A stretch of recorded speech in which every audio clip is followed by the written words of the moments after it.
Selamat siang brother semua, FGB man, and Lord, be strong in the Lord. Ya, terima kasih sudah menyempatkan waktu datang ke acara ini. Ini adalah mudah-mudahan sumbangsi dari tim TNT periode ini, karena 3 bulan lagi kita akan memilih NP dan jajarannya yang baru.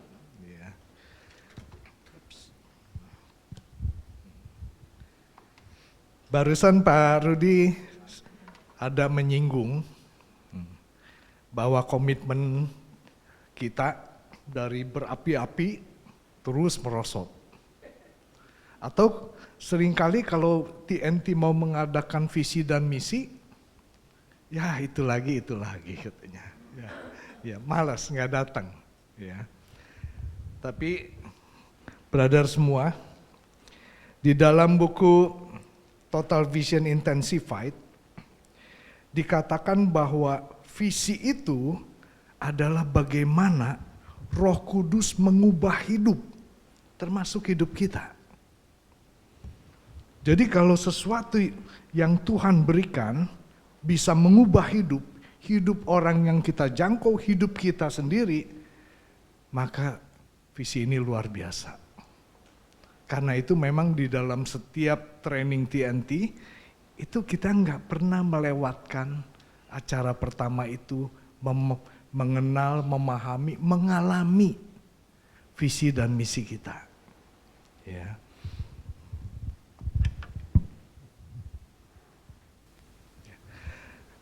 Dulu kita termasuk saya waktu pertama kali join Full Gospel awal 2000, itu selalu datang ke chapter mendengarkan ada visi misi.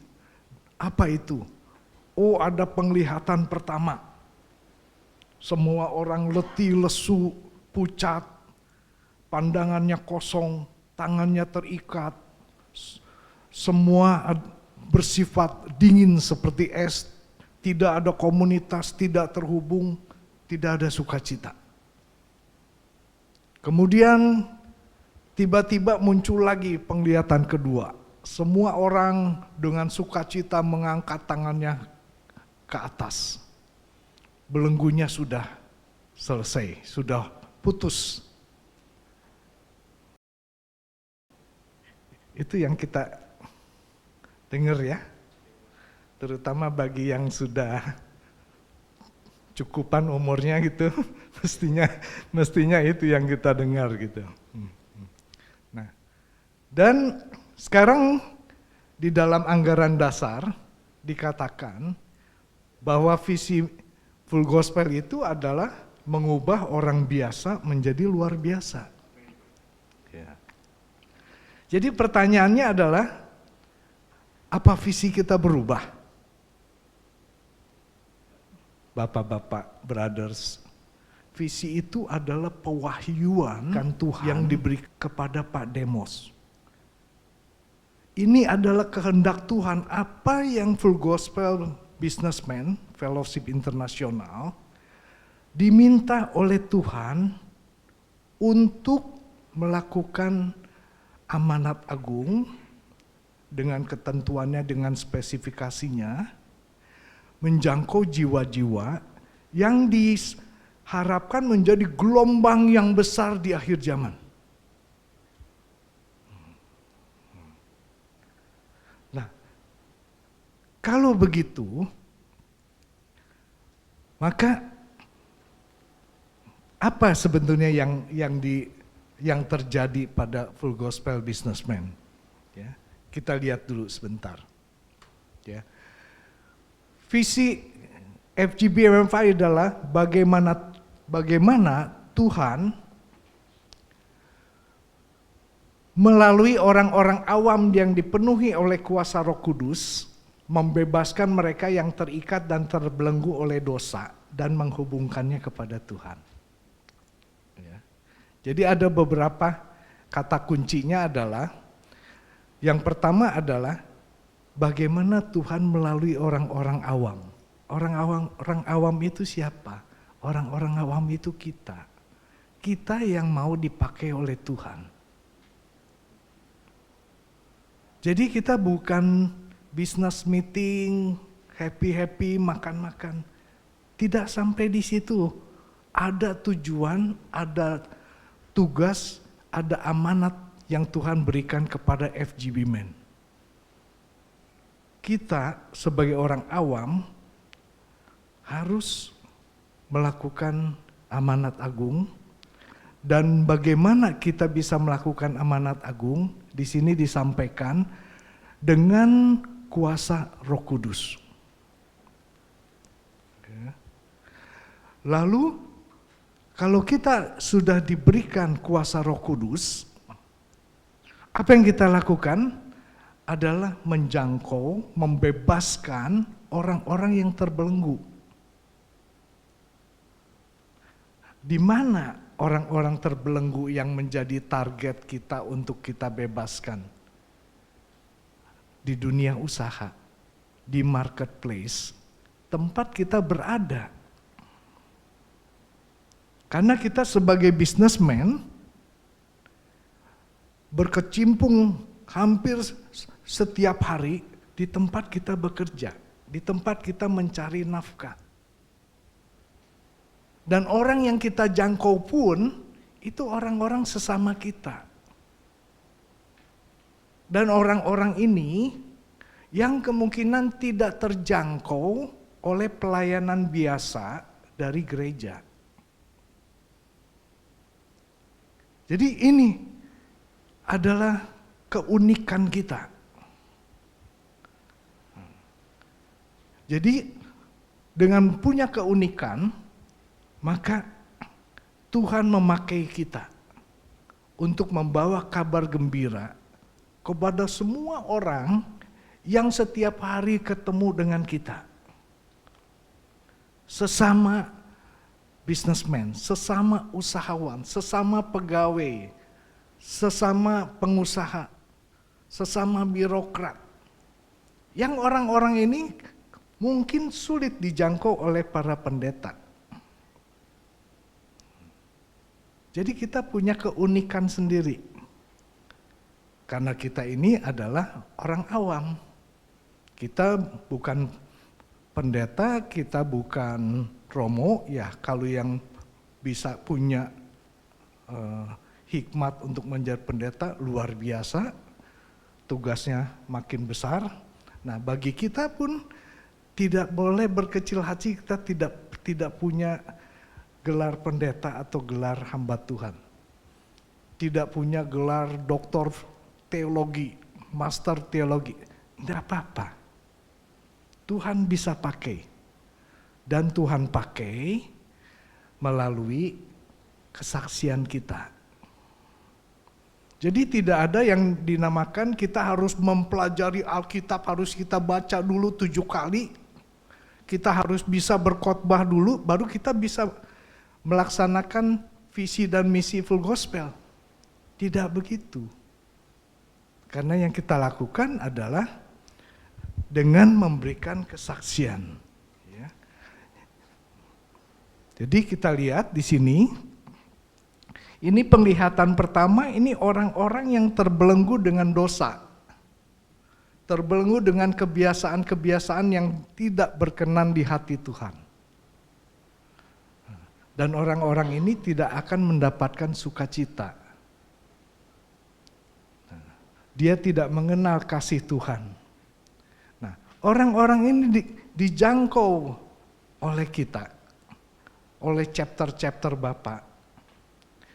Di dalam FGB Men itu diperkenalkan kepada Tuhan melalui kesaksian-kesaksian kita, betapa Tuhan itu luar biasa baiknya, Tuhan itu maha pengampun, maka orang-orang itu terlepas belenggunya menjadi orang-orang pada penglihatan kedua. Ini yang dimaksudkan dengan gambar 2 penglihatan ini. Sehingga ada istilah bahwa FGB MFI itu adalah bengkel. Dan ini adalah kita, tugas tugas kita FGB Men yang sudah terlebih dahulu mengenal kasih Tuhan. Bagaimana kita bisa melakukan hal itu? Bukan oleh kekuatan kita sendiri. Tapi di Kisah Rasul 1 ayat 8. Kalau kita menerima kuasa Roh Kudus, maka kita bisa melaksanakan ini. Ya.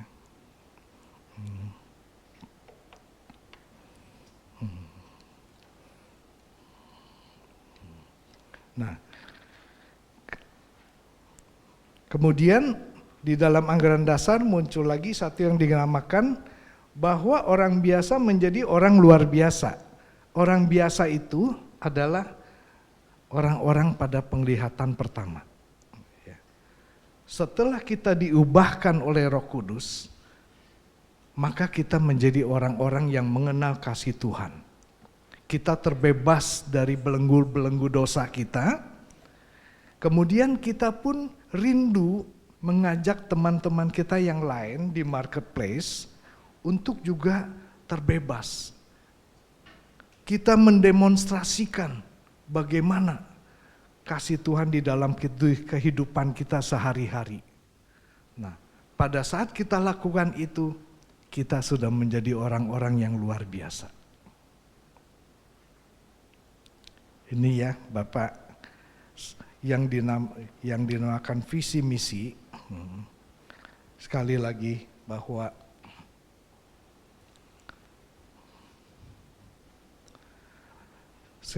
visi itu diperoleh serangkaian nubuatan yang diteguhkan oleh penglihatan dan dipertajam melalui pewahyuan.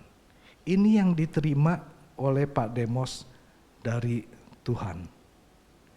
Bahwa Pak Demos berkata kepada Tuhan berkata Pak Demos, orang-orang awam yang dipenuhi Roh Kudus akan mampu membebaskan mereka yang terikat dan terbelenggu oleh dosa. Ya. Sehingga orang-orang itu menjadi luar biasa melalui Roh Kudus, di mana orang-orang ini tahu bagaimana mendemonstrasikan kuasa Tuhan di dalam kehidupan pribadi mereka. Ya.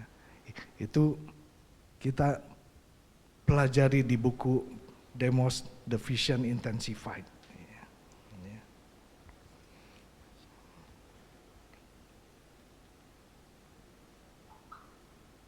Nah, apa misinya? Kalau dibaca di chapter manual, kita memiliki 6 misi. Jadi apa hubungannya antara visi dengan misi? Jadi visi ini kita tahu, ini adalah kehendak Tuhan yang diberikan dalam bentuk pewahyuan kepada Pak Demos.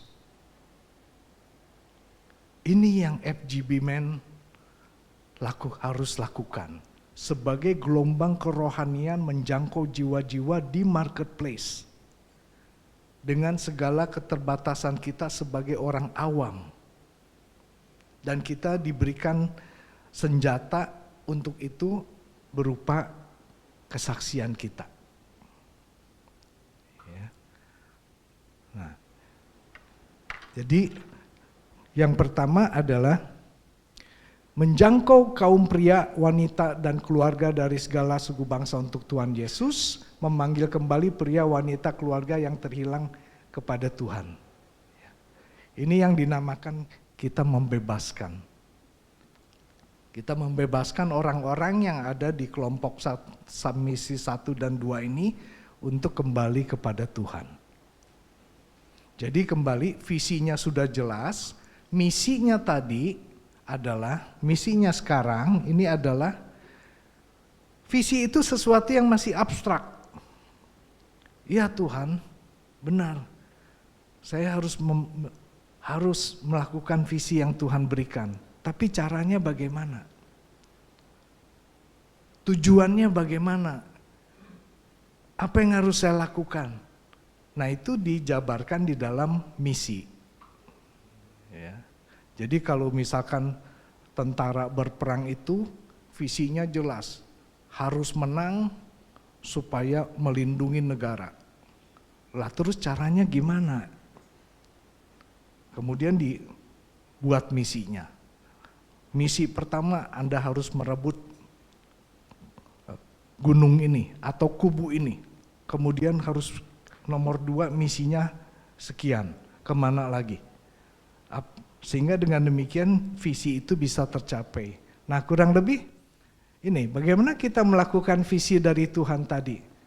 Yaitu nomor 1, ayo kita jangkau jiwa-jiwa. Dan kedua, yang kita jangkau itu yang belum mengenal Tuhan Yesus. Yang kedua, memanggil kembali yang sudah meninggalkan Tuhan.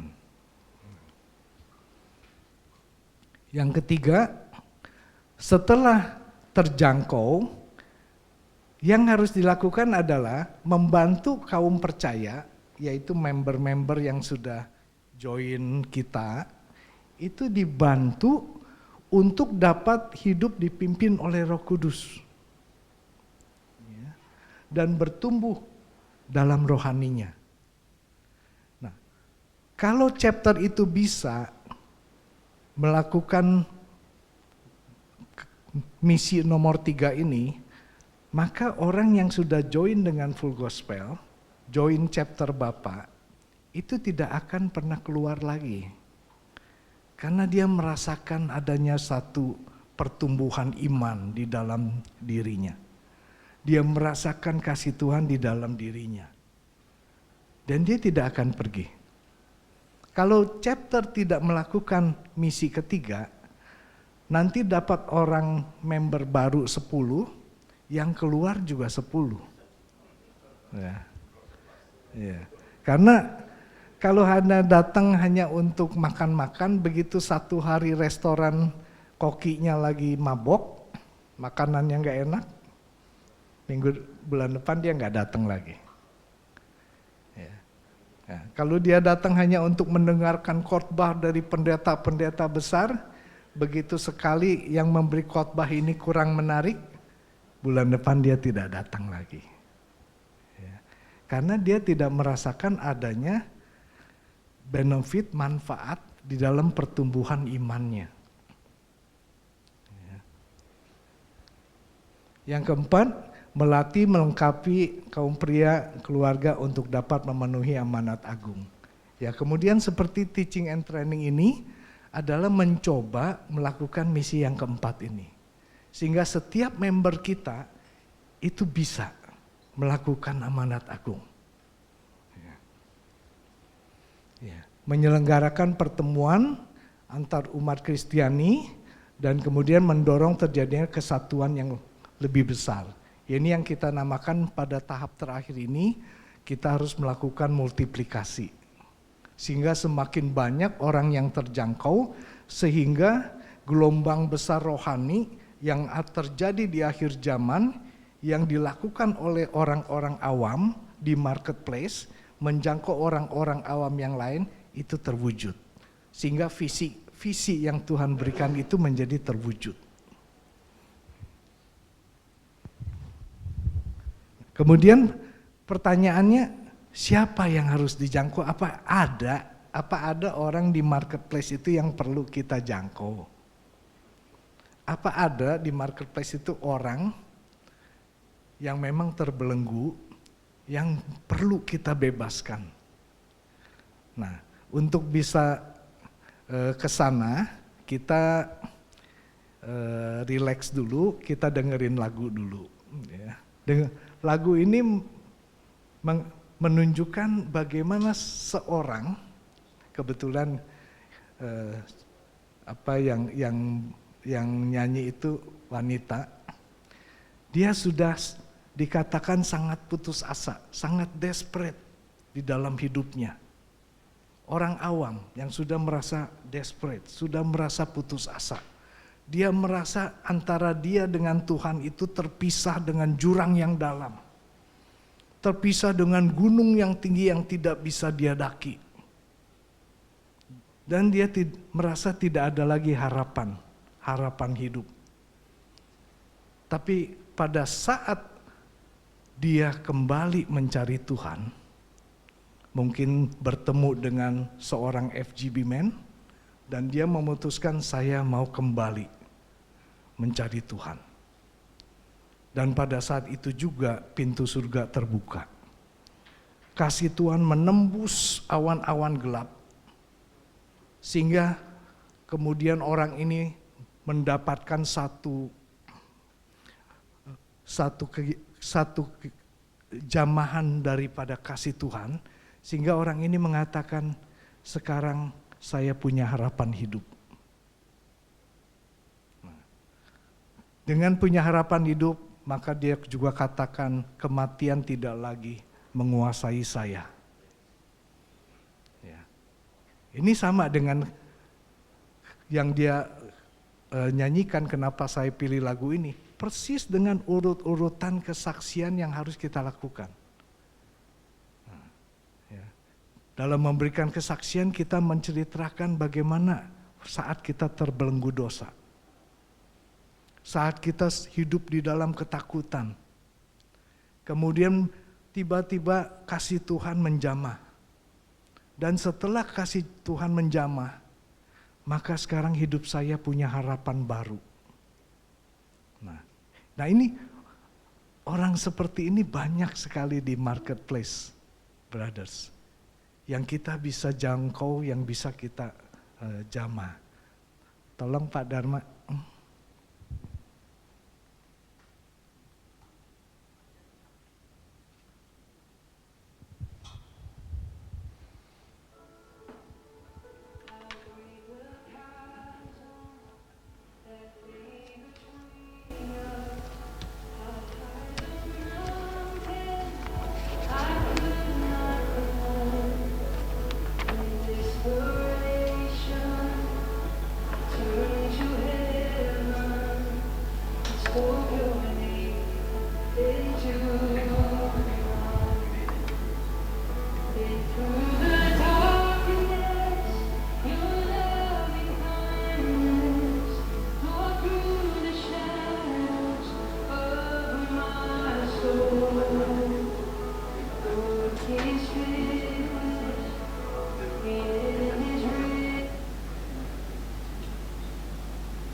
Ya, Bapak Ibu, tugas kita menjangkau orang-orang di marketplace yang terbelenggu, kita bawa ke chapter kita, kemudian kita rubah menjadi orang-orang yang luar biasa, orang-orang yang sudah pada penglihatan kedua.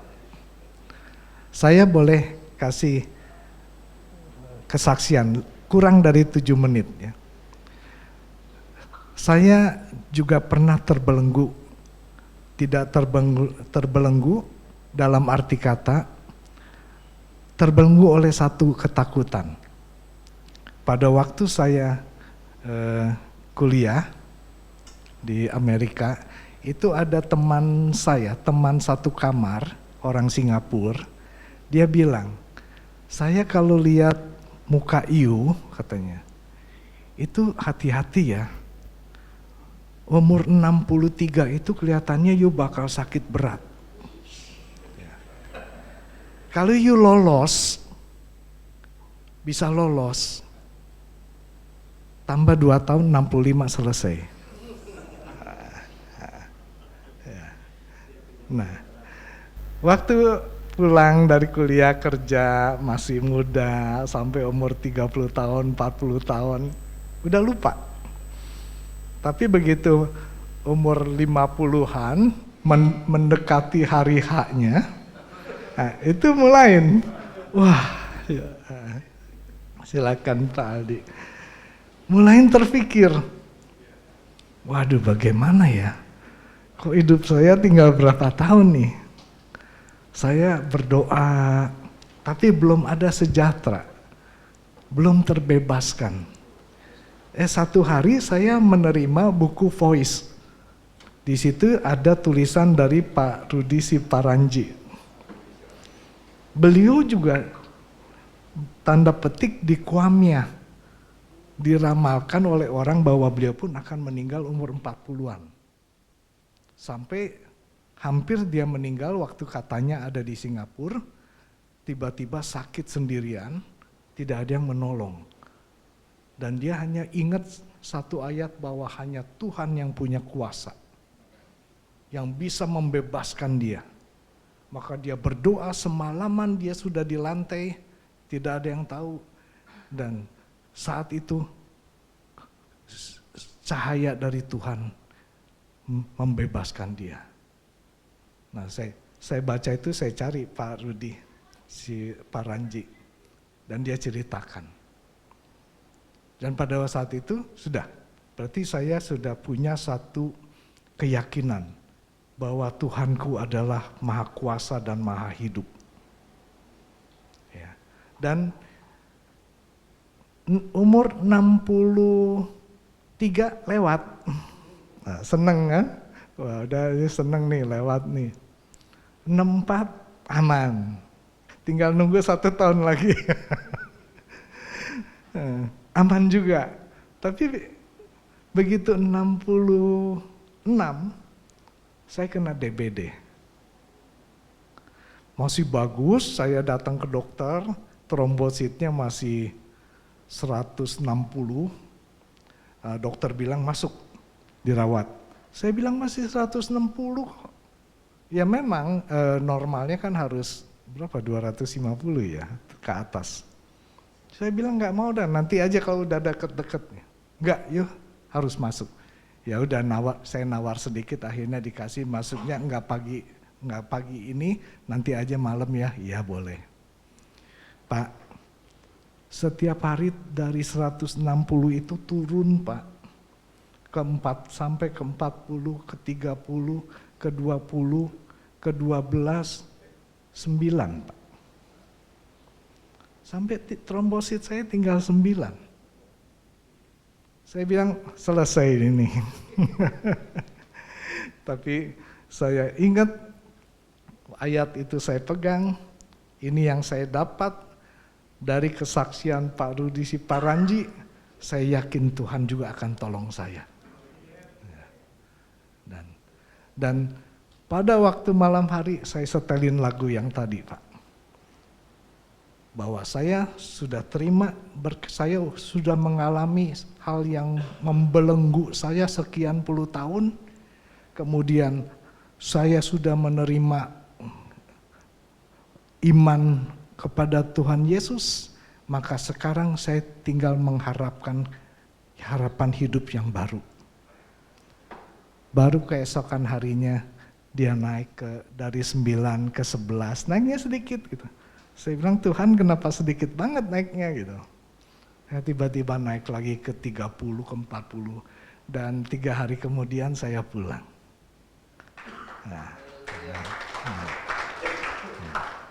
Jadi Apa kehidupan saya setelah melalui proses itu? Setelah mengalami belenggu, ditolong Tuhan, setelah itu, sekarang apapun yang terjadi, saya tetap punya harapan hidup. Ya. Masalah apapun kita pasti lalui. Nah, ini yang kesaksian ini yang akan menjangkau jiwa-jiwa di marketplace. Bukan keahlian kita berkhotbah, karena kita bukan ahli di bidang itu. Tapi kita bisa menyaksikan kebaikan Tuhan di dalam kehidupan kita sehingga orang bisa, oh kalau gitu saya juga mau. Saya mau juga berlindung kepada Tuhan. Saya juga mau mendapatkan kasih Tuhan. Nah, ini brothers adalah tugas kita, misi kita FGB Men. Kita ini orang di marketplace. Bukan kita sedang beraktivitas pelayanan di gereja. Tempat kita melakukan pelayanan itu di marketplace. Tempat kita berada, tempat kita berdagang, tempat kita bekerja, tempat kita berusaha.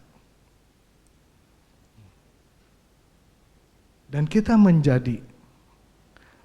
diberikan kuasa untuk memberikan kesaksian. Sehingga akan banyak orang akan datang kepada Tuhan dari marketplace. Yang orang-orang ini mungkin sulit dijangkau oleh pelayanan gereja yang biasa. Sulit dijangkau oleh pendeta ataupun oleh romo-romo. Apalagi yang sudah punya kepahitan dengan gereja. Jadi tugas kita spesifik. Makanya yang tadi Pak Rudi katakan, semua orang bisa kita jangkau. Tapi sebenarnya yang kita jangkau, Tuhan inginkan kita menjangkau orang yang bisa kita jangkau, yang memang satu tempat bekerja, yaitu di dunia usaha, di marketplace, yang tidak terjangkau barangkali oleh gereja. Sehingga masing-masing punya tugas. Seperti dokter itu ada spesialisasinya masing-masing. Ada yang spesialisasi jantung, ada yang spesialisasi penyakit dalam dan sebagainya. Jadi kalau kita mengetahui panggilan Tuhan, bahwa visi Tuhan itu adalah pewahyuan dari Tuhan yang ingin kita lakukan, brothers, semangat melayani kita tidak akan surut. Karena kita tahu yang kita emban itu adalah keinginan dari hati Tuhan sendiri. Mari kita jangan pernah surut, karena ini adalah apa yang kita berikan dengan segala kemampuan kita yang terbatas, dengan segala apa yang kita, termasuk waktu juga kurang, kita dagang 7 hari atau 6 hari seminggu, waktu juga kurang. Tuhan berikan, ini kesempatanmu. Kamu bisa melayani aku, kamu bisa melakukan amanat agung di tempat kamu bekerja. Nah, bagaimana Tuhan caranya? Berikan kesaksian. Apakah saya sanggup? Kalau dia mau dengar kembali pada saat engkau menerima kuasa Roh Kudus, engkau bisa lakukan. Karena bukan kita yang melakukan, adalah Roh Kudus.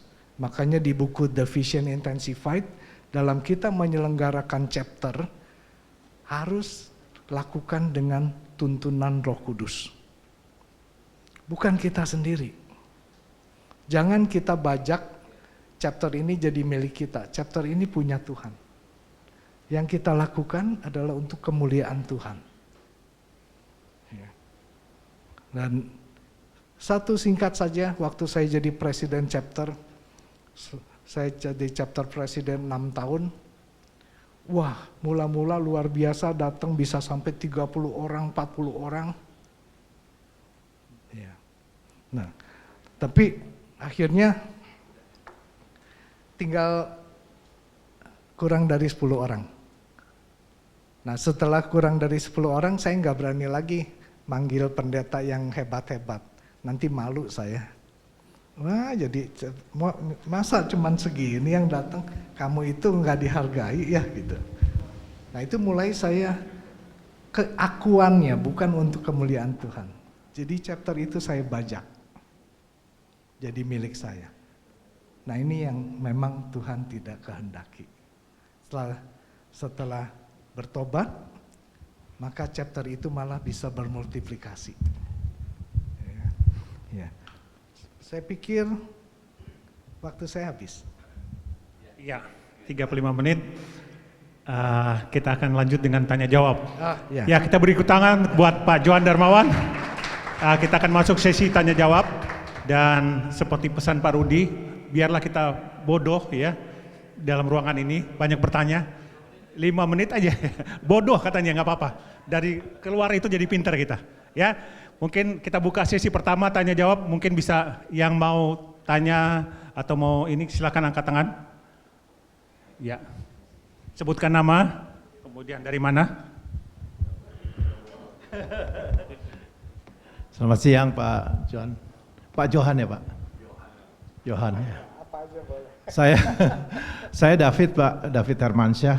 Saya dari Tangerang Regency Chapter. Kebetulan Presiden Chapternya ini Pak Franky. Kami dari Regional Banten Pak. Saya dulu tahun 90-an awal sudah gabung Full Gospel di Chapter Glodok. Dan saya kebetulan pemusik Pak, jadi kebanyakan lebih aktifnya di musik. Lama sekali udah hilang, tidak ikut lagi aktivitas di Glodok. Di Glodok kira-kira 3-4 tahun gitu lah Pak. Nah baru tahun lalu saya bertemu dengan Bro Franky ini. Jadi saya dijebloskan lagi nih di Full Gospel nih. Dan kebetulan rumah kami berdekatan. Yang saya ingin minta advice Pak, bukan bertanya sebenarnya. Yang sekarang, yang sejak dulu dan sekarang, terutama sekarang ini, saya merasakan, ini rasa saya Pak, bukan mungkin tidak, yang lain-lain tidak.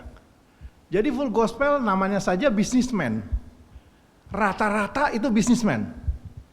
Dan saya kebetulan aktif di Regional Banten dan sekali lagi saya di bidang musiknya banyak lebih aktif gitu. Nah kemudian buat seperti saya, seorang pensiunan, sejak tahun 2020 kemarin, dan saya penghasilannya otomatis juga tidak sehebat teman-teman lain yang di dalam regional kami Pak, yang saya suka meeting dan sebagainya, wah hebat-hebat gitu, sehingga timbul rasa rendah diri.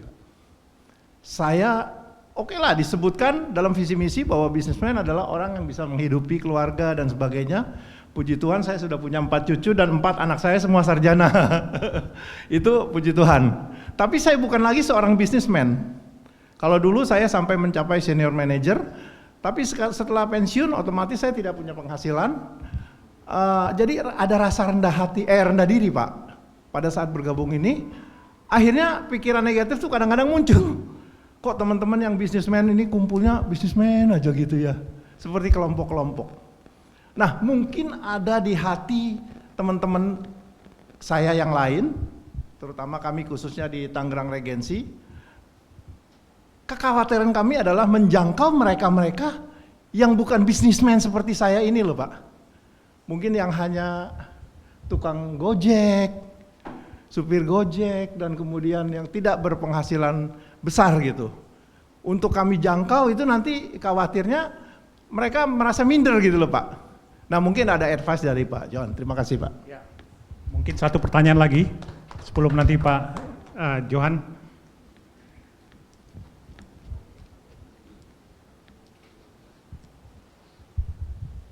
Terima kasih.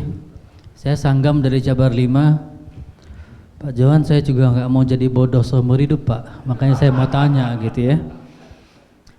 Pak Johan ini yang paling pertama selalu menyampaikan tentang visi, paradigma gitu ya. Apa Pak yang dilakukan di saat orang-orang chapter kehilangan paradigmanya gitu loh Pak. Perlu apa gitu yang saya lihat dari Pak John, apakah terus ditanamkan, bagaimana caranya, bagaimana membuat itu masuk di dalam otaknya dan terus menerus seperti itu. Terima kasih Pak. Ada triknya nggak Pak? Ya, makasih. Silakan Pak Johan. Ya, makasih. Kalau pertanyaan yang susah saya ada Pak Rudi, ada Pak Dharma, ada Pak Leho. Ya. Nah, pertama, sorry tadi Pak siapa? Pak David. Pak David percaya kan semua orang sama di mata Tuhan. Ya. Dimanapun posisi Bapak, di situ Bapak bisa melayani Tuhan. Bapak pensiunan, mungkin Tuhan bisa pakai Bapak untuk menjangkau pensiunan-pensiunan yang lain. Bapak tidak perlu melihat seperti saya dulu, wah chapter saya cuma 10 orang, saya datang ke chapternya, waktu itu chapternya Pak Antoni Putirai. Wah 60 orang, pakai band lagi. Wah saya rendah diri, sampai saya datang beliau, bro yuk ambil alih aja dah chapter saya. Gitu. Nah, dia tegur saya. Ya, nggak ada istilah di dalam pelayanan itu rendah diri, rendah. Yang ada rendah hati. Ya, dan tidak ada yang namanya kita harus menyerahkan kepada orang yang kelihatan lebih hebat. Karena di buku Total Vision Intensified juga dikatakan, setiap orang, setiap chapter itu punya tugas yang unik masing-masing. Yang penting melayani dia, meninggikan dia. Maka harkat kita, derajat kita di mata Tuhan itu yang naik. Menabunglah untuk yang di atas, tidak untuk yang kelihatan. Ya, kira-kira gitu Pak. Maju terus, jangan khawatir, karena Tuhan tidak melihat hal itu. Tuhan nanti memberikan satu tugas yang spesifik sesuai dengan keadaan situasi Bapak saat ini. Yang mungkin tidak bisa dijangkau oleh teman Bapak yang sedang di atas. Itu tidak mungkin dia menjangkau. Setiap orang punya tugas spesifik, misi yang spesifik dari Tuhan. Ya. Yang kedua ini rada susah nih Pak. Ada yang mau bantu nggak?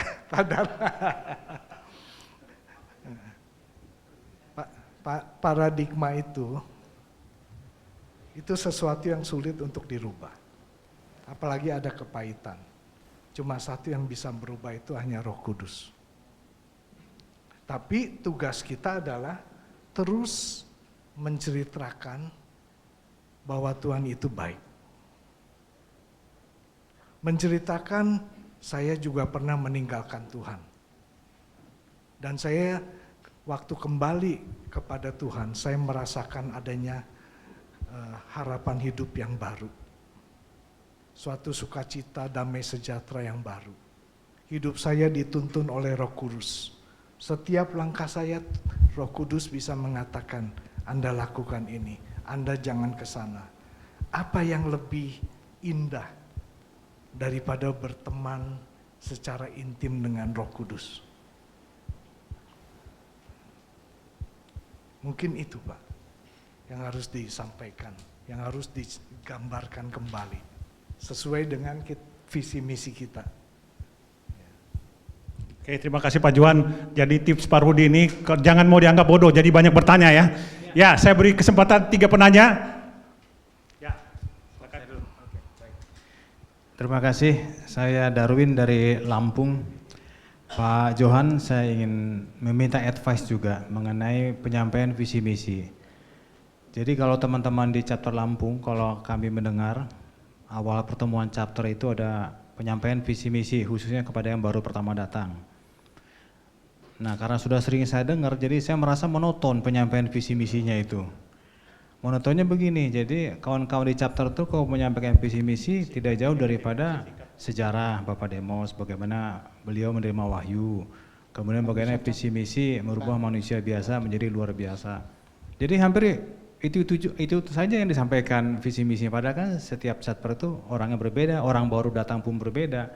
Nah, jadinya saya merasa monoton ya penyampaiannya. Jadi saya minta advice Pak Johan, bagaimana ya supaya visi ketika disampaikan visi misi apalagi didengar oleh orang yang baru pertama kali, justru dia semakin bertambah gairah, semakin kuat panggilan dia untuk bergabung Full Gospel. Jadi saya merasa penyampaian visi misi itu dalam setiap awal chapter itu kesan pertama kan, kesan pertama. Nah, mohon advice, terima kasih. Ya, terima kasih Pak. Ya. Langsung ya ke yang kedua dan ketiga, to the point aja, jangan inti pertanyaannya langsung supaya Atau langsung beri kesempatan ya. Bro, satu-satu aja ya, biar nggak lupa. Langsung aja ya, nanti yang Oke. Nah. Gini Pak, pelayanan kita itu akan menjadi lesu kalau pelayanan kita itu berubah menjadi satu ritual. Bagaimana supaya pelayanan kita itu tidak menjadi satu ritual, itu lagi diulang, itu satu Pak. Kita harus tahu persis apa kehendak Tuhan di FGB MFI ini, kepada FGB MFI, kepada FGB Men. Kalau kita sudah tahu visi misinya, paradigmanya tadi disampaikan jelas, bahwa kita harus menjangkau jiwa-jiwa. Caranya gimana? Menceritakan bagaimana Tuhan itu Maha Kasih. Memberikan visi misi pada waktu chapter meeting, itu silakan bebas, selama menuju kepada pencapaian visi misi itu. Bilang, saya join Full Gospel. Kenapa saya join Full Gospel? Karena saya mengalami masalah ini, tiba-tiba saya sudah hampir putus asa, tiba-tiba ada pertolongan dari Tuhan karena saya mendengar kesaksian dari Bapak ini, jadi sekarang saya sudah hidup lebih bahagia, lebih sukacita dan damai sejahtera. Saya ingin bapak-bapak yang baru datang ke Full Gospel juga mengalami hal yang seperti saya. Bapak-bapak silakan datang lagi ya. Selesai, itu visi misi kita. Dan orang nggak monoton, nggak. Zaman dulu saya begitu, bagian misi suruh saya, ya visi. Ya ini penglihatan pertama, penglihatan kedua. Orang yang baru datang juga bingung, apa ya ini? Ya, yang penting kita tangkap kehendak Tuhan, tangkap intinya. Dan silakan, selama itu sesuai dengan visi misi kita. Ya.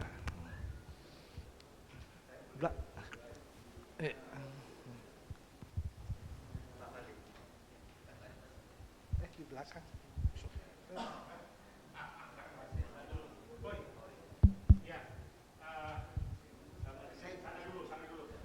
Berhubung waktu, tadi saya diingatkan oleh panitia, satu pertanyaan aja dulu, habis itu yang lain tolong ditulis saja, dikumpulin nanti, karena ini banyak sekali yang mau bertanya, ya, jadi tolong ditulis saja di kertas, nanti akan dijawab oleh tim dari TNT.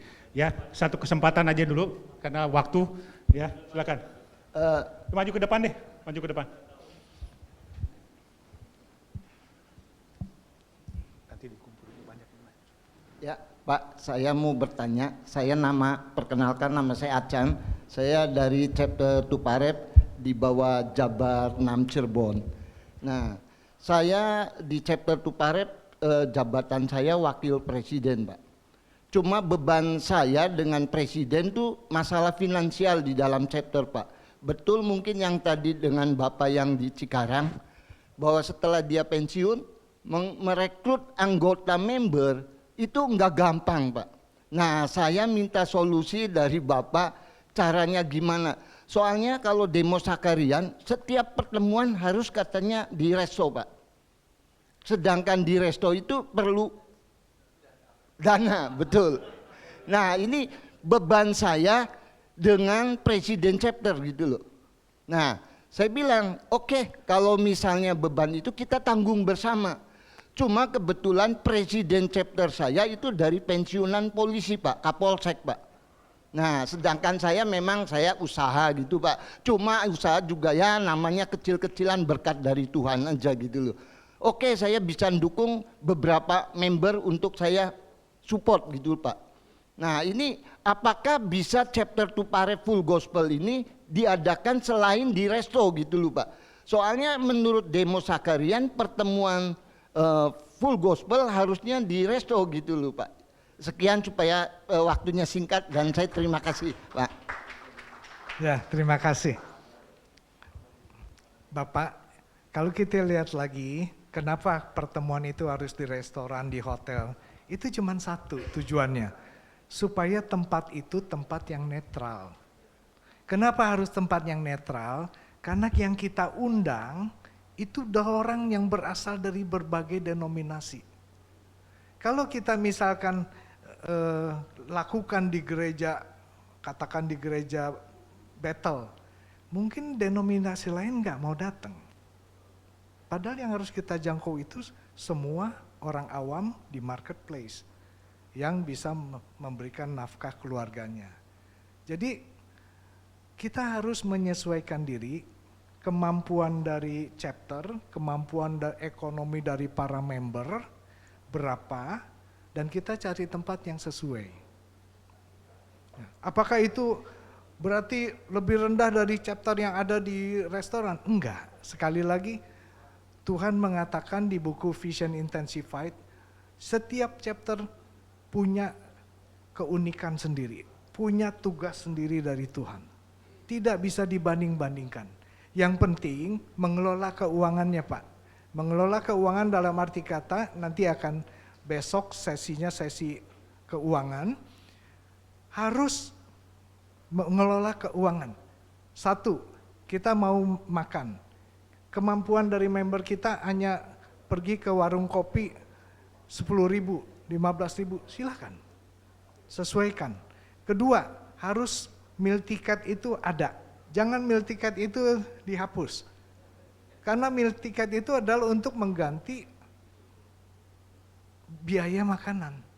Kalau meal ticket tidak ada, setiap kali chapter presiden, wakilnya selalu nombokin, nanti tidak akan ada yang mau ditunjuk jadi chapter presiden yang baru. Ya. Nah itu harus ada. Nah, selain daripada meal ticket, apalagi bikin budget, bikin anggaran. Kira-kira untuk 3 bulan ke depan kita perlu berapa? Siapa yang anggota-anggota yang mau seed faith, persembahan kasih silakan. Kita udah rencanakan dulu Pak, sehingga tidak menjadi beban bagi chapter presiden atau wakilnya. Seluruh member, seluruh pengurus harus bersama-sama, karena ini untuk Tuhan. Ya. Saya mau bertanya, perkenalkan nama saya Acan, saya dari chapter Tuparep di bawah Jabar 6 Cirebon. Nah, saya di chapter Tuparep, jabatan saya wakil presiden Pak. Cuma beban saya dengan presiden tuh masalah finansial di dalam chapter Pak. Betul mungkin yang tadi dengan Bapak yang di Cikarang, bahwa setelah dia pensiun, merekrut anggota member itu enggak gampang Pak. Nah saya minta solusi dari Bapak, caranya gimana. Soalnya kalau demo Sakarian, setiap pertemuan harus katanya di resto Pak. Sedangkan di resto itu perlu dana, betul. Nah ini beban saya dengan presiden chapter gitu loh. Nah saya bilang oke, kalau misalnya beban itu kita tanggung bersama. Cuma kebetulan presiden chapter saya itu dari pensiunan polisi Pak, Kapolsek Pak. Nah sedangkan saya memang saya usaha gitu Pak. Cuma usaha juga ya namanya kecil-kecilan berkat dari Tuhan aja gitu loh. Oke, saya bisa dukung beberapa member untuk saya support gitu Pak. Nah ini apakah bisa chapter Tuparep Full Gospel ini diadakan selain di resto gitu loh Pak. Soalnya menurut demo Sakarian pertemuan Full Gospel harusnya di resto gitu loh Pak. Sekian supaya waktunya singkat dan saya terima kasih Pak. Ya, terima kasih. Bapak, kalau kita lihat lagi, kenapa pertemuan itu harus di restoran, di hotel? Itu cuma satu tujuannya, supaya tempat itu tempat yang netral. Kenapa harus tempat yang netral? Karena yang kita undang itu udah orang yang berasal dari berbagai denominasi. Kalau kita misalkan lakukan di gereja, katakan di gereja Bethel, mungkin denominasi lain nggak mau datang. Padahal yang harus kita jangkau itu semua orang awam di marketplace yang bisa memberikan nafkah keluarganya. Jadi kita harus menyesuaikan diri, kemampuan dari chapter, kemampuan ekonomi dari para member, berapa, dan kita cari tempat yang sesuai. Apakah itu berarti lebih rendah dari chapter yang ada di restoran? Enggak, sekali lagi Tuhan mengatakan di buku Vision Intensified, setiap chapter punya keunikan sendiri, punya tugas sendiri dari Tuhan. Tidak bisa dibanding-bandingkan. Yang penting mengelola keuangannya, Pak. Mengelola keuangan dalam arti kata, nanti akan besok sesinya sesi keuangan, harus mengelola keuangan. Satu, kita mau makan. Kemampuan dari member kita hanya pergi ke warung kopi 10.000, 15.000, silahkan. Sesuaikan. Kedua, harus meal ticket itu ada. Jangan meal ticket itu dihapus. Karena meal ticket itu adalah untuk mengganti biaya makanan. Kalau meal ticket tidak ada, setiap kali chapter presiden, wakilnya selalu nombokin, nanti tidak akan ada yang mau ditunjuk jadi chapter presiden yang baru. Ya. Nah itu harus ada. Nah, selain daripada meal ticket, apalagi bikin budget, bikin anggaran. Kira-kira untuk 3 bulan ke depan kita perlu berapa? Siapa yang anggota-anggota yang mau seed fed, persembahan kasih, silakan. Kita udah rencanakan dulu, Pak, sehingga tidak menjadi beban bagi chapter presiden atau wakilnya. Seluruh member, seluruh pengurus harus bersama-sama, karena ini untuk Tuhan. Ya. Oke, terima kasih Pak Johan. Ini masih banyak sekali antusias. Bapak, saya izin lanjutkan. Tadi kita sudah mendengar visinya apa, misinya apa. Kemudian pertanyaan yang penting bagi sebuah chapter adalah bagaimana melaksanakan visi misi itu. Bagaimana mewujudkan kehendak Tuhan akan chapter-chapter kita. Ya. Nah, untuk melaksanakan misi, di mana misi itu kita lihat yang dua dulu, yang dua pertama, menjangkau kaum pria, wanita, keluarga dari segala suku bangsa untuk Yesus, memanggil kembali pria, wanita, keluarga yang terhilang kepada Tuhan. Itu satu-satunya yang harus kita lakukan, merupakan kegiatan di chapter yang harus ada, yaitu melakukanlah chapter meeting. Kalau dulu ada juga disebut outreach meeting, kurang sama lah, ya. Jadi kalau kita mau mewujudkan, melaksanakan visi misi tadi, maka kegiatan utama kita adalah harus kita melakukan chapter meeting.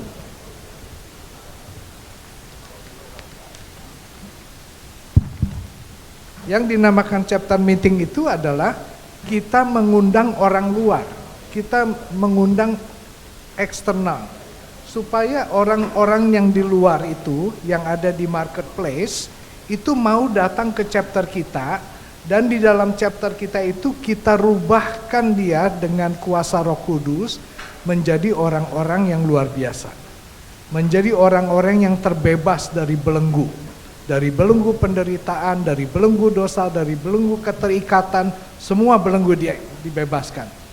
Itu adalah visi kita. Nah, untuk melakukan itu kita harus lakukan chapter meeting. Dan kita harus, chapter itu harus kita persiapkan agar ada selalu pada saat chapter meeting ada orang baru yang datang. Ada jiwa-jiwa yang bisa diselamatkan. Jadi malah ada yang mengatakan, kalau chapter meeting kita itu nggak ada yang baru, kita lagi, itu bukan chapter meeting namanya. Ya, itu namanya member meeting, sesama member. Jadi, dan kita belum melaksanakan, mewujudkan visi misi yang kita dapatkan. Ya. Nah, kemudian dalam chapter meeting, yang utama bagi kegiatan kita itu adalah kesaksian. Sekali lagi, kenapa kesaksian? Kenapa bukan khotbah dari pendeta? Karena memang yang Tuhan inginkan kita menjangkau jiwa-jiwa itu dengan kesaksian kita. Kan kita orang awam. Ya, kita bukan menjangkau dengan khotbah. Ya, kita menjangkau dengan kesaksian. Ya. Dan apakah itu Alkitabiah? Iya, brothers. Di sini dikatakan di 1 Petrus 2 ayat 9, kamu adalah bangsa yang terpilih. Nah ini brothers, ini satu juga yang kita harus tahu, bahwa kita ini adalah orang-orang yang dipilih Tuhan. Jadi kenapa pelayanan kita harus naik turun? Kita harus memiliki satu kebanggaan, sukacita bahwa kita adalah orang yang dipilih Tuhan, bangsa yang kudus, kepunyaan Allah sendiri, dan supaya kita memberitakan perbuatan-perbuatan yang besar dari Tuhan yang telah memanggil kita keluar dari kegelapan kepada terangnya ajaib. Ya, 1 Petrus 2 ayat 9. Berarti apa yang kita lakukan benar adalah Alkitabiah. Benar ini adalah datang dari Tuhan. Sehingga kita harus lakukan dengan cara memberikan kesaksian. Apa yang kita saksikan? Bagaimana kita mengalami ditarik oleh Tuhan dari kegelapan, dibawa ke dalam terangnya Tuhan. Saksikan itu. Sehingga dengan demikian, maka yang mendengar, yang dalam keadaan kesesakan, dalam keadaan terbelenggu, dia akan juga mencari Tuhan. Ya. Apakah saya bisa? Bisa. Karena di Kisah Para Rasul 1 ayat 8, kamu akan menerima kuasa, yaitu Roh Kudus turun ke atas kamu, dan kamu akan menjadi saksiku di Yerusalem dan seluruh Yudea, Samaria, sampai ujung bumi. Lagi-lagi ini yang kita harus lakukan. Kita harus menjadi saksi Tuhan. Sehingga kesaksian kita itu sampai menyebar, sampai ke Yudea, Samaria, bahkan sampai ke ujung bumi. Dan kita yakin bisa, karena bukan kita, bukan kekuatan kita, tapi adalah kekuatan Roh Kudus.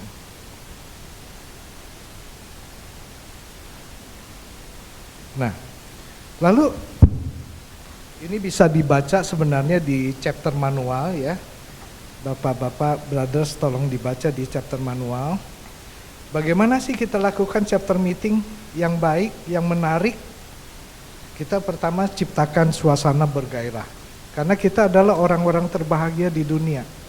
Sehingga dengan demikian kita harus membawakan acara ini dengan suatu sukacita, dengan gairah dan gembira. Sehingga orang yang masuk pun, yang datang akan ikut terbawa penuh dengan sukacita karena Roh Kudus. Ya. Dan cari pembicara yang tepat. Ya. Cari yang menarik juga. Anjurannya adalah 4:1. Artinya kalau kita mengadakan 5 kali chapter meeting, 4 kali itu kita cari FGB men sendiri. Satu orangnya boleh hamba Tuhan, boleh pendeta, boleh romo, boleh evangelis, silahkan. Nah, kenapa kita harus memakai atau memanggil 4 orang itu dari FGB men sendiri? Harapannya adalah supaya apa yang disampaikan oleh FGB men tersebut, yang notabene adalah pengusaha juga, atau profesional atau pegawai juga, itu yang disampaikan akan lebih up to date dengan situasi sekarang, enggak monoton. Ya. Nah, itu yang kedua. Dengan kita, kalau yang dipanggil menjadi pembicara adalah FGB men, kan nggak usah kasih stipendium, jadi bisa menghemat gitu. Jadi nomboknya nggak usah terlalu banyak gitu kalau nombok. Nah, kesaksian harus fokus, jangan bertele-tele. Makanya kita punya satu pola yang dinamakan kesaksian itu jangan lebih dari 7 menit. Ya molor-molor dikit 10 menit bolehlah ya. Ya. Jadi kalau 7 menit itu formulanya 2 menit pertama ceritakan bagaimana kita terbelenggu. Kalau kita terbelenggu kuasa-kuasa gelap, ceritakan dalam waktu 2 menit. Jangan kesaksian 10 menit, 9 menit menceritakan bagaimana si iblis itu luar biasa menekan kita. Ya. Jadi nanti yang ditinggikan itu si iblis gitu. Ya. Tapi 2 menit. Yang 3 menit kedua itu bagaimana Tuhan menolong kita. Ya. Dan bagaimana Tuhan menolong kita, menceritakan bagaimana kasih Tuhan menolong kita. Karena itu kita kasih porsi lebih banyak 3 menit. Dan 2 menit yang terakhir, bagaimana hidup kita setelah Tuhan menolong kita. Hidup kita berubah, kita demonstrasikan bagaimana kehidupan kita sudah berubah. Bagaimana kita sudah menjadi orang-orang yang luar biasa. Ya. Dan secara teknisnya kalau yang mengundang biasanya harus membayarkan meal tiketnya, dan kalau dia datang kita sambut dengan baik. Salah satu contoh di Bali, Bro Reho bilang kalau ada yang datang kita salamin, tapi jangan kita salamin orang yang kita salamin, tapi mata kita ngomong sama orang lain. Nah, itu yang bersangkutan tidak akan datang lagi ya. Dan lagi segalanya yang kita lakukan itu adalah untuk Tuhan. Ya. Jangan untuk kepentingan gengsi kita ya. Begitu kita masuk ke gengsi kita sudah tidak berjalan di dalam jalur menuju kepada melaksanakan visi misi kita. Ya. Nah, untuk punya chapter meeting yang sukses, yang bisa mengundang banyak orang, dan orang itu akan datang lagi kedua kali, ketiga kali, dan sebagainya, itu memerlukan persiapan dulu. Nah, sebelum chapter meeting diadakan, adakanlah member meeting. Karena member meeting itu adalah meeting untuk sesama kita di intern, di internal. Sesama member, sesama pengurus, pengurus dengan member. Iya. Jadi member meeting itu banyak yang bisa kita ceritakan. Satu, mengenai bagaimana strategi pelayanan kita untuk chapter meeting 2 minggu lagi. Siapa yang mau kita panggil?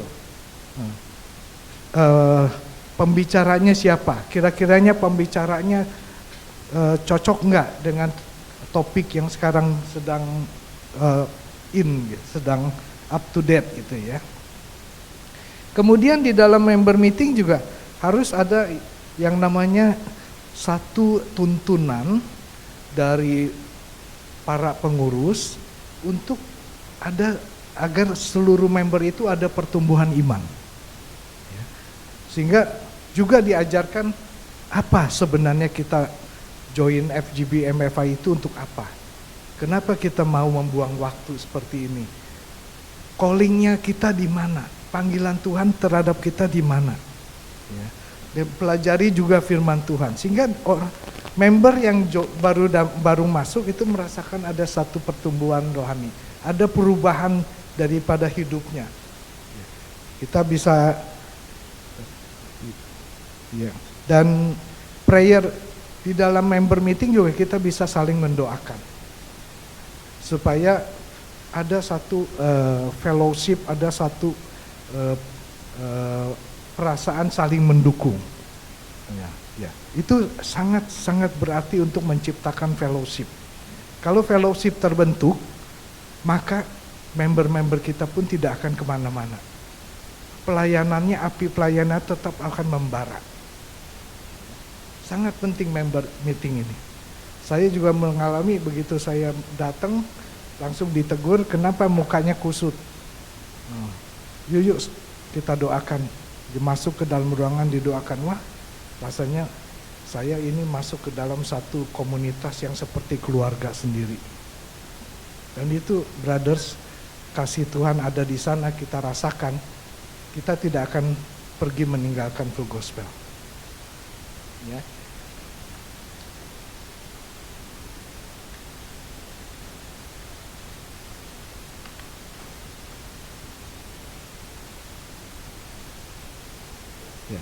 Kalau devotional meeting itu artinya di dalam member meeting juga kita boleh panggil hamba Tuhan, tapi diberikan waktu singkat karena tugas kita member meeting itu adalah untuk keperluan persiapan kita untuk chapter meeting, untuk pertumbuhan iman kita.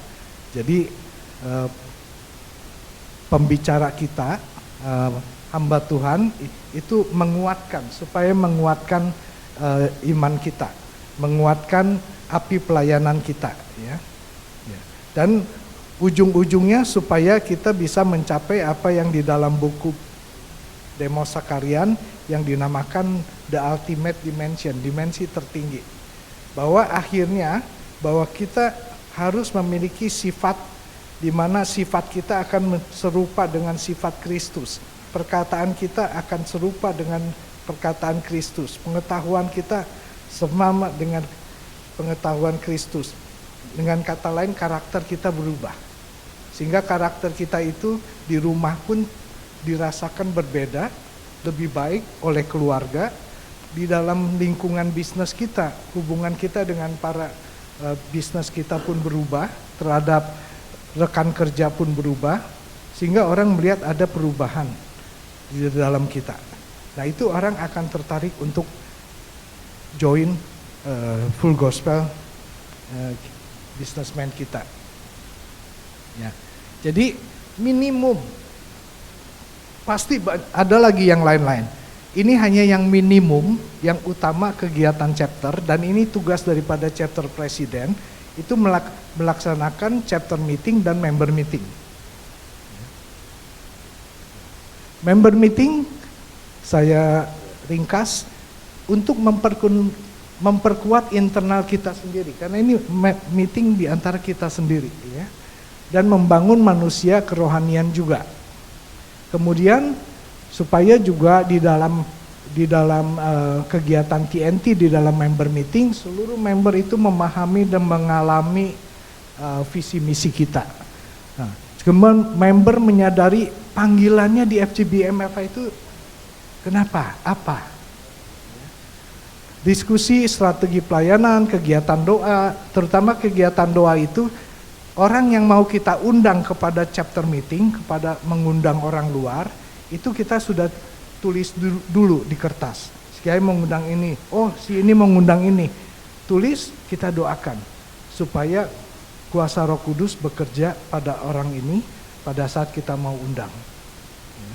Karena sekali lagi, apa kegiatan kita itu semua harus berdasarkan tuntunan Roh Kudus.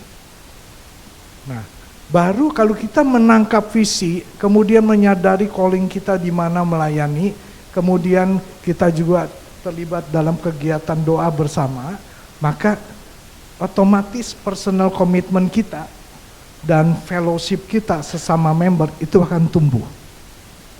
Jadi nggak akan lagi terjadi di mana pelayanan chapter presiden atau pengurus chapter mula-mula berkobar-kobar, kemudian merosot. Nah, ini harus kita kembalikan kepada kegiatan kita di chapter meeting.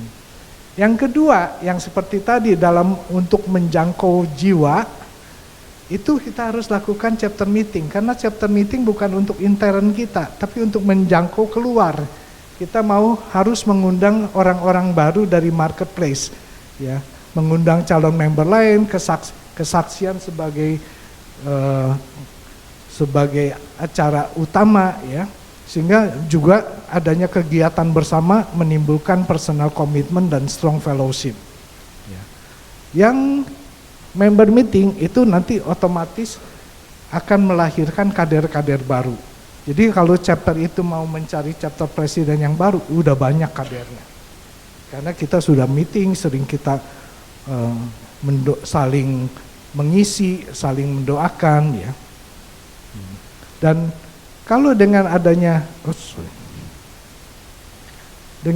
personal commitment, strong fellowship, juga kemudian chapter kita itu bertumbuh, banyak orang baru yang datang, maka tujuan terakhir yang kita mau lakukan adalah multiplikasi.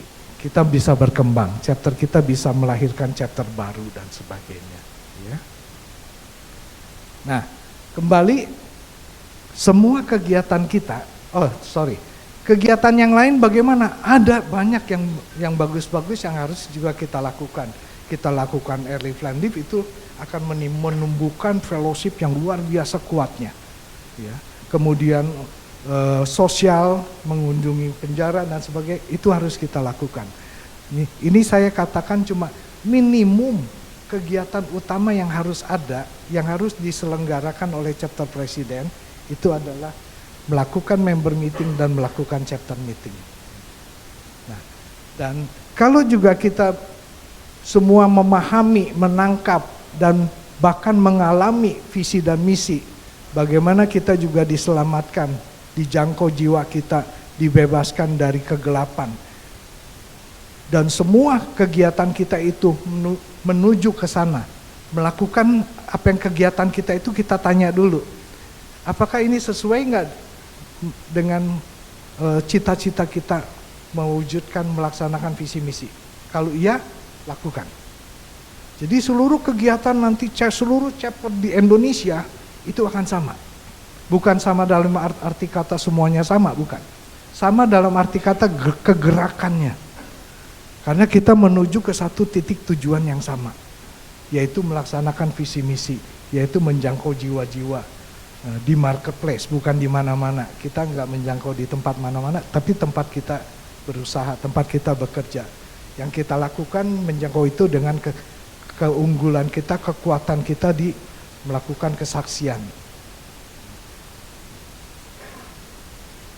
Nah, ini salah satu contoh.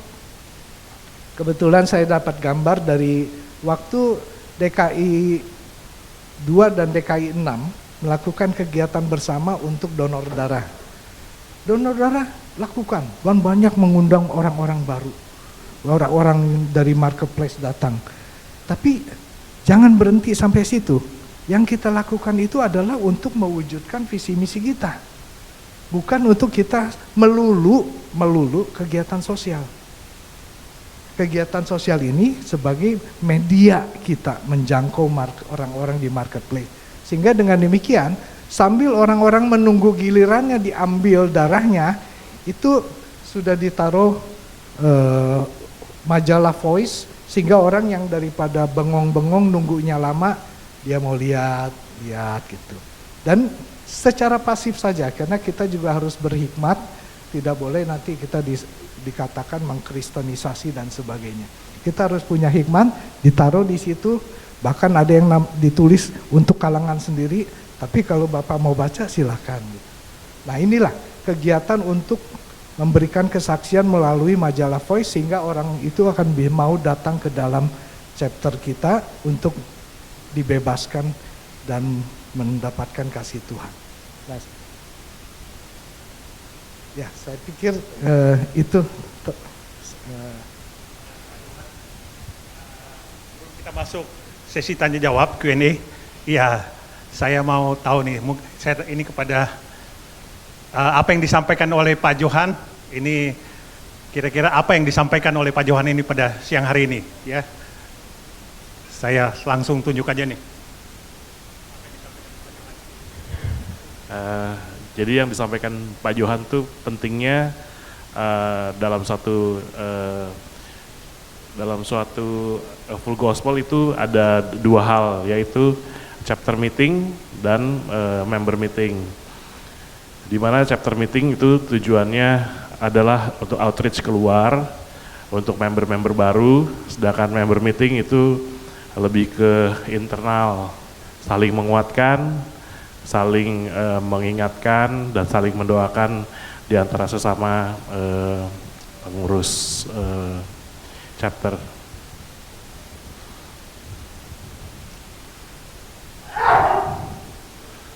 Ya, ada pertanyaan juga dari saya Pak sebenarnya. Apakah boleh saya bertanya sekarang? Oke, silakan. Oke, saya Engelhard Manumpil Pak dari DKI 6 Network Chapter. Di chapter saya tuh spektrum pesertanya itu lumayan beragam. Jadi bukan hanya kaum pria, tapi ada juga beberapa member yang loyal, itu juga dari perempuan. Terus usianya juga dari yang mungkin dari yang 30-an, 40-an, sampai ada yang 70-an juga. Nah, yang menarik satu hal adalah belakangan ini ada member yang non-Kristen.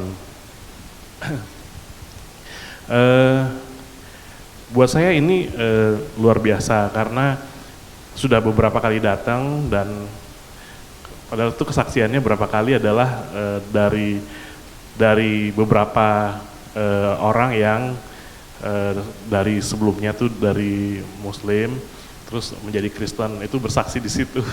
Wah, padahal saya jadi deg-degan juga gitu ya. Justru yang menjadi tantangan tuh buat saya karena orang ini sebenarnya tuh juga bisa dibilang mualaf, baru 2 tahun gitu jadi Muslim karena menikah. Itu yang pertama sih Pak. Yang inti pertanyaan saya adalah begini, saya beberapa kali bukan mengunjungi aja sih, tapi saya lihat ada beberapa chapter yang caranya mereka fellowship atau melakukan member outreach meetingnya mereka tuh sepertinya tidak terlalu jauh berbeda dengan gereja dalam tanda kutip gereja karismatik tertentu lah gitu. Yang mana tuh puji-pujiannya lama, doanya lama gitu ya. Sehingga menurut saya tuh esensi dari fellowship-nya tuh jadi agak bias gitu loh. Jadi pada saat kita selesai firman atau selesai kesaksian itu udah terlalu lama gitu, udah terlalu larut malam. Akhirnya fellowship-nya tuh jadi terabaikan gitu loh. Jadi sebenarnya tuh yang saya lihat di chapter dari beberapa kali saya lihat chapter yang mungkin lebih cocok tuh untuk full gospel ini adalah lebih banyak fellowship-nya gitu loh. Dibandingin puji-pujian penting Pak, jangan salah. Saya nggak bilang puji-pujian itu nggak penting atau doa itu nggak penting. Itu penting. Tapi fellowship-nya itu menurut saya lebih penting gitu loh. Karena apa yang membedakan full gospel dengan gereja pada umumnya? Kalau misalnya itu tuh strukturnya dia punya tata caranya tuh semuanya tuh sama persis gitu, bahkan bisa kalau perlu tinggal ditambahin bahasa roh itu udah jadi gereja beneran gitu loh gitu. Mungkin sebenarnya tuh ada nggak sih pakem-pakem tertentu Pak di full gospel supaya misalnya soalnya gini, kalau misalnya tata caranya tuh sama kayak gereja, orang-orang yang seperti ini yang mungkin latar belakangnya adalah bukan Kristen atau bukan dari gereja karismatik, itu saya takutnya mereka mental gitu Pak, karena mereka nggak tahan dengan tata cara yang sekian panjangnya gitu. Itu aja Pak, makasih. Langsung dijawab Pak Johan. Saya jawab pertanyaan nomor 2 dulu ya. Nomor 1-nya boleh nggak minta Pak Rudi yang jawab? Ya, Pak Rudi. Nah, nomor 1-nya ya. Kalau anak buah kesulitan nyarinya bosnya kan. Tapi yang nomor 2 dulu ya. 1. Ya. Tadi ada yang dari non Kristen join ke kita. Dan terus apakah boleh atau enggak, ataukah sensitif? Ya.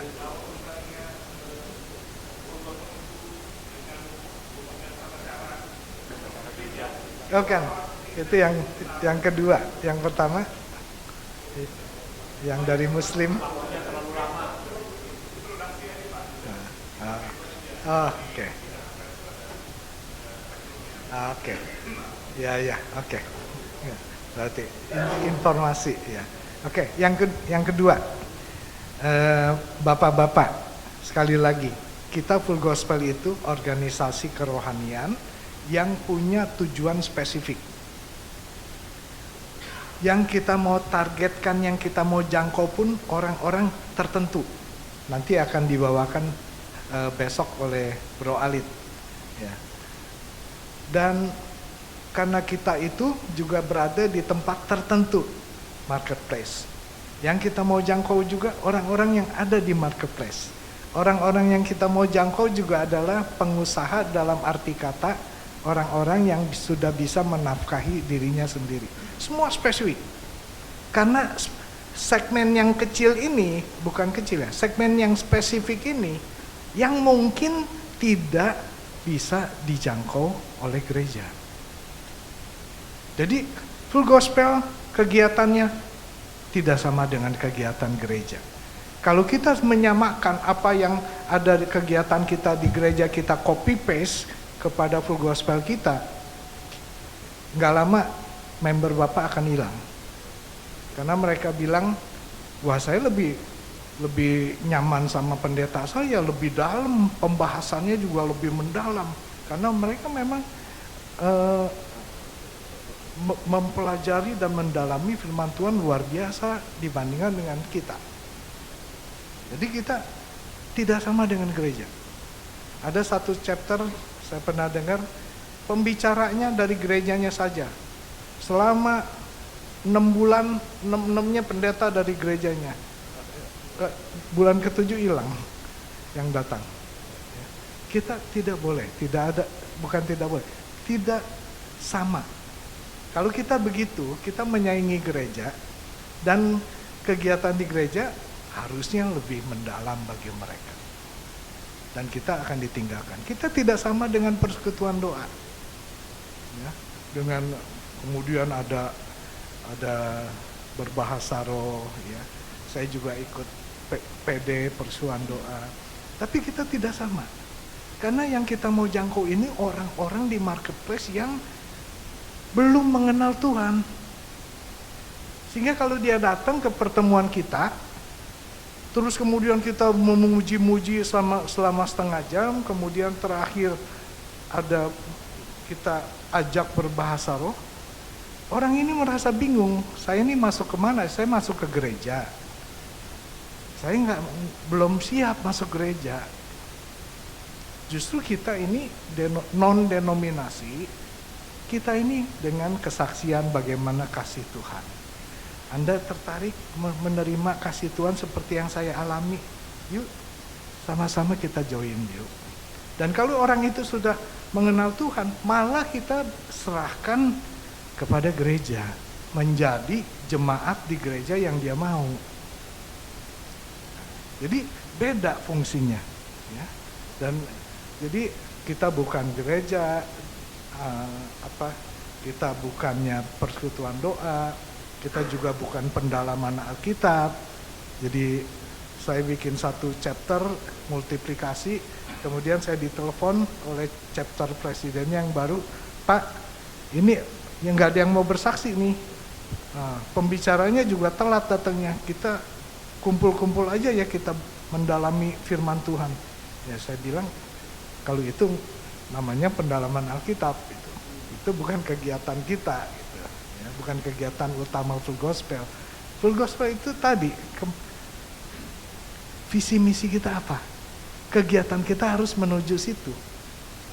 Jadi seluruh kegiatan chapter-chapter full gospel di Indonesia itu arah kegerakannya sama. Ya. Bayangkan kalau kita sukses punya 4.000 chapter, tapi 4.000-nya masing-masing punya metode sendiri, cara sendiri. Wah, kacau juga kita. Perlu waktu 4 tahun untuk beresin lagi nanti. Gitu. Nah, kira-kira gitu, brothers ya.